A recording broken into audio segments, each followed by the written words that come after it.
ब्रह्ममुरारिसुरार्चितलिङ्गं निर्मलभासितशोभितलिङ्गम् जन्मजदुःखविनाशकलिङ्गं तत्प्रणमामि सदा शिवलिङ्गम्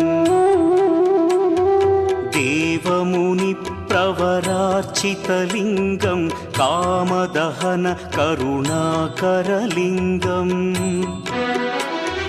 रावणदर्पविनाशकलिङ्गं तत्प्रणमामि सदा शिवलिङ्गम्